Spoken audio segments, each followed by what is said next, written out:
हर चीज़ जो हम सीखते हैं उसके पीछे एक वजह होनी चाहिए, राइट? और आप शायद सोच रहे होंगे, हम मशीन लर्निंग के बारे में क्यों इतनी बात कर रहे हैं? ये इतना यूज़फुल कैसे है और हम यहाँ तक कैसे पहुँचे? तो चलिए थोड़ा पीछे जाते हैं। अगर आप किसी बिजनेस के बारे में सोचें, क्योंकि ज़्यादातर टेक्नोलॉजी बिजनेस नीड से इवॉल्व होती है। कंप्यूटर्स के आने से बिजनेसेस को काफ़ी एज मिल गया, क्योंकि अब वो काम बहुत जल्दी और एफिशिएंटली कर सकते थे। फिर आए स्प्रेडशीट्स जैसे एक्सेल फाइल्स और CSV फाइल्स, जो अमेजिंग थी क्योंकि अब हम बिजनेसेस के डेटा को स्टोर कर सकते थे, जैसे कस्टमर डेटा को एक्सेल फाइल में डालना। लोग इन CSV फाइल्स और स्प्रेडशीट्स को एनालाइज करने में बहुत अच्छे हो गए, जैसे बिजनेस डिसीजंस लेना, जैसे दिसंबर में सेल्स हाई रहेंगे या नहीं, ये प्रिडिक्ट करना इजी हो गया, क्योंकि पिछले 2 साल से दिसंबर में सेल्स हाई थी, मे बी क्रिसमस की वजह से। फिर जब कंपनीज के पास और डेटा आने लगा तो रिलेशनल डेटाबेसेस का कॉन्सेप्ट आया। स्प्रेडशीट्स अच्छी थी, CSV फाइल्स भी ग्रेट थी, लेकिन जैसे जैसे डेटा बढ़ने लगा, हमें एक बेटर तरीका चाहिए था डेटा को ऑर्गेनाइज करने का और समझने का। तब आए टूल्स जैसे MySQL। MySQL ने हमें SQL लैंग्वेज यूज़ करने का मौका दिया, जिससे हम अपने डेटाबेस से डेटा रीड और राइट कर सकते थे और फिर उस डेटा को बिजनेस डिसीजंस में यूज़ कर सके, ताकि बिजनेस और प्रॉफिटेबल हो सके। फिर 2000s के आते ही एक फैंसी टर्म आया, बिग डेटा। जैसे जैसे बड़े कंपनीज जैसे फेसबुक, अमेजॉन, ट्विटर, गूगल ने ज़्यादा से ज़्यादा डाटा इकट्ठा करना शुरू किया, वो इतना डाटा इकट्ठा करने लगे कि स्प्रेडशीट्स में स्टोर करना मुश्किल हो गया। यूज़र्स के एक्शंस, लाइक्स और परचेसिंग हिस्ट्रीज जैसे डाटा अक्यूमुलेट होने लगे। बिग डेटा का मतलब था हमारे पास इतना डेटा है, कभी कभी ये डेटा स्ट्रक्चर्ड नहीं होता जैसे रिलेशनल डेटाबेसेस में होता है। तब आए NoSQL जैसे टूल्स, जैसे MongoDB, जहां हम अनस्ट्रक्चर्ड डेटा को स्टोर कर सके और बिजनेस डिसीजंस के लिए यूज़ कर सके। जब कंपनीज के पास इतना ज़्यादा डेटा हो गया कि ह्यूमंस के लिए मैन्युअली एनालाइज करना मुश्किल हो गया, तब मशीन लर्निंग का कॉन्सेप्ट आया। कंपनीज जैसे फेसबुक और गूगल ने मशीन लर्निंग को यूज़ करना शुरू किया, ताकि डेटा को मशीन्स को दे सके जो हमसे भी बेटर बिजनेस डिसीजंस ले सकें। ये मशीन लर्निंग का कॉन्सेप्ट इसलिए आया क्योंकि बिजनेसेस के पास डेटा का बहुत बड़ा ग्रोथ हुआ, साथ ही CPUs और GPUs जैसे कंप्यूटेशनल एडवांसमेंट्स ने इससे और पावरफुल बना दिया। अब हम इतने मैसिव डेटा और कंप्यूटेशन एडवांसमेंट्स का यूज़ कर सकते हैं, ताकि मशीन्स को ये बिग डेटा दिया जा सके और उनसे डिसीजंस लिए जा सके, बिल्कुल वैसे जैसे हम पहले स्प्रेडशीट से लेते थे। अब ये सिंप्लीफाइड वर्जन था कि हम यहाँ तक कैसे पहुँचे, लेकिन उम्मीद है यह आपको एक रीज़न देगा कि बिजनेसेस को मशीन लर्निंग क्यों पसंद आया। इस कोर्स में हम इस फ्रेमवर्क का यूज़ करेंगे। और डोंट वरी, ये इंटिमिडेटिंग नहीं है, आप इससे बहुत अच्छे से समझने लगोगे, क्योंकि हम इसके बारे में बहुत बात करने वाले हैं। एक क्विक ओवरव्यू देखते हैं। आपको क्या लगता है सबसे मुश्किल पार्ट क्या है? गेस कर सकते हो। वो है ये फर्स्ट पार्ट, डेटा को ग्रैब करना। आज के टाइम में डेटा हर 2 साल में डबल हो रहा है। इंटरनेट, मोबाइल फोन्स और कनेक्टेड डिवाइसेस की वजह से हम बहुत सारा डाटा जनरेट कर रहे हैं। कंपनीज के पास आपका इतना डेटा है जितना आपके पास पेन ही होगा, लेकिन ये डाटा तब तक कुछ नहीं जब तक हम इसे समझ नहीं पाते। हम डाटा प्रोड्यूस कर रहे हैं, लेकिन इसका बहुत बड़ा हिस्सा अनयूज्ड है, और ये ही डेटा साइंस का काम है, कैसे हम इस बेकार डेटा को कुछ यूज़फुल बना सकें। और सब डाटा एक जैसा नहीं होता, कुछ डाटा नॉइजी होता है, कुछ मैसी होता है। हम ये डेटा कहाँ से लाते हैं, कैसे इससे क्लीन करते हैं ताकि हम इससे कुछ सीख सकें। हमें समझना है कि डेटा क्या है और फिर मशीन लर्निंग का यूज़ करके इससे अप्लाई करना है। और अब इंडस्ट्री इवॉल्व हो रही है, जहां हमें डेटा साइंटिस्ट्स चाहिए जो इस यूजलेस डेटा को यूजफुल डेटा में बदल सकें। पहले थोड़ा क्विकली मशीन लर्निंग के कुछ कैटेगरीज के बारे में बात करते हैं जो आप अक्सर देखते हैं। याद रखिए, मशीन लर्निंग का मैं पर्पस है रिजल्ट्स प्रिडिक्ट करना बेस्ड ऑन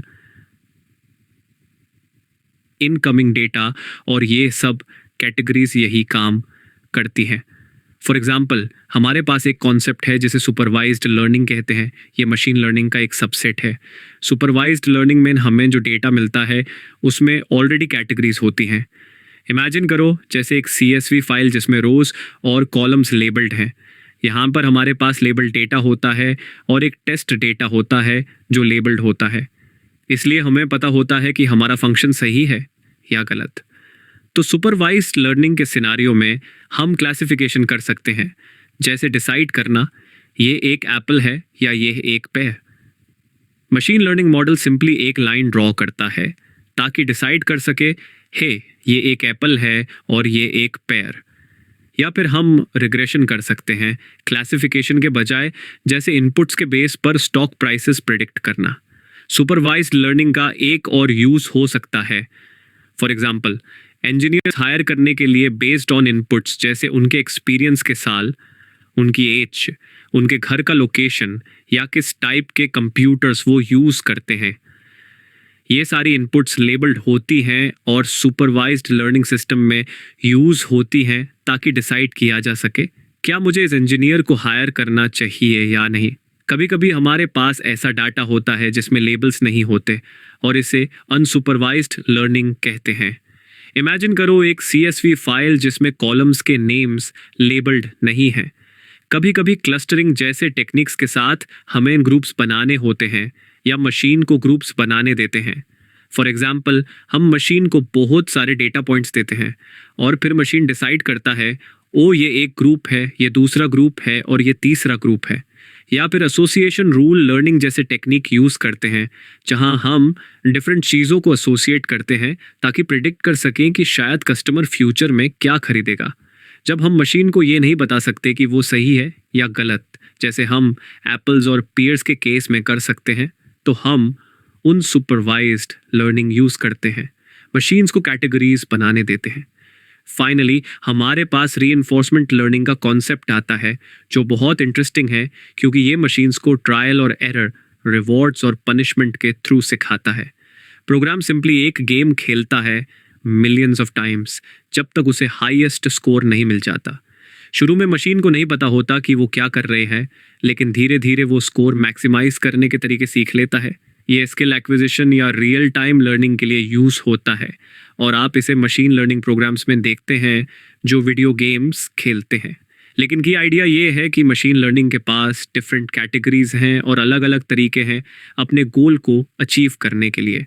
और टॉपिक्स जैसे neural networks, decision trees, support vector machines, के नियरेस्ट नेबर, ये सिर्फ एल्गोरिदम्स हैं जो इन सब फील्ड्स के साथ यूज़ होते हैं ताकि ये प्रिडिक्शंस कर सकें। लेकिन याद रखिए इन सब का मैं काम है डाटा से सीखना और कुछ प्रिडिक्ट करना। हमने अभी तक बस सरफेस को टच किया है और कोर्स शुरू ही किया है, लेकिन अब हम अपना खुद का YouTube रिकमेंडेशन इंजन बनाएंगे। Sounds fun, right? तो हम ये कैसे करेंगे? मेरे पास यहाँ एक ग्रेट वेबसाइट है, एक मशीन लर्निंग प्लेग्राउंड, और जो हमारे पास यहाँ है वो है एक ब्लैक बॉक्स। अब सोचो कि ये वाई एक्सिस जो यहाँ दिख रही है ये रिप्रेजेंट करती है वीडियो की लेंथ को, मतलब यूट्यूब वीडियो की लेंथ, और इस एक्स एक्सिस पे ये रिप्रेजेंट करता है लाइक्स ऑन द वीडियो, मतलब कम से ज़्यादा लाइक्स और छोटी लेंथ से लंबी लेंथ तक के वीडियोस। और हम अपने यूज़र के डेटा को देखते हैं। मान लो हमारे पास एक यूज़र है बॉब, और बॉब को ये एरिया पसंद है, उसने इस टाइप के वीडियोस पे लाइक क्लिक किया है। और अगर हम ये पर्पल क्लिक करें तो बॉब ने डिसलाइक क्लिक किया है इन सारे वीडियोस पे। अब सोचो इस बारे में, बॉब ने उन वीडियोस को डिसलाइक किया है जिन पर दूसरों के कम लाइक्स हैं और जो वीडियोस छोटे लेंथ के हैं, और उसने उन वीडियोस को लाइक किया है जिन पर बहुत सारे लाइक्स हैं लेकिन वो वीडियोस लंबी लेंथ के हैं। तो अगर हम ये ट्रेन बटन पे क्लिक करें और अभी के लिए सारे बटन्स और पैरामीटर्स को इग्नोर कर दो, सिर्फ ट्रेन पे क्लिक करो, यही एक मशीन लर्निंग मॉडल करता है। ये डेटा के बेस पर प्रिडिक्ट करने की कोशिश करता है। तो हमने बॉब के लाइक्स और डिसलाइक्स का डेटा दिया और हमने मॉडल को ट्रेन किया ताकि ये पैटर्न फिगर आउट कर सके। अब जब हम बॉब को कोई वीडियो रिकमेंड करेंगे, हमें पता होगा कौन से वीडियोस रिकमेंड करनी चाहिए और कौन से नहीं। मान लो एक नई वीडियो YouTube पे अपलोड होती है और ये वीडियो तुरंत ही बहुत सारे लाइक्स गेन कर लेती है और ये काफ़ी लंबी भी है, तो ये यहाँ पर है।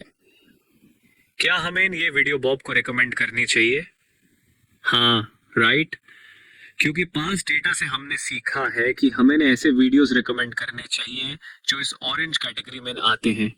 लेकिन मान लो कुछ नया डाटा आता है, बॉब नए वीडियोस देखने लगता है और हम देखते हैं कि ओ हाँ, बॉब को ये नए वीडियोस भी पसंद है। तो हम अपने मॉडल को फिर से ट्रेन करते हैं और ये है नया मॉडल जो हमने बनाया। अब हमारा मशीन लर्निंग मॉडल हमें बताता है कि हे बॉब को ऐसे वीडियोस रिकमेंड करो जो इस ऑरेंज कैटेगरी में आते हैं। देखो अब ये थोड़ा ज्यादा कॉम्प्लिकेटेड हो गया है।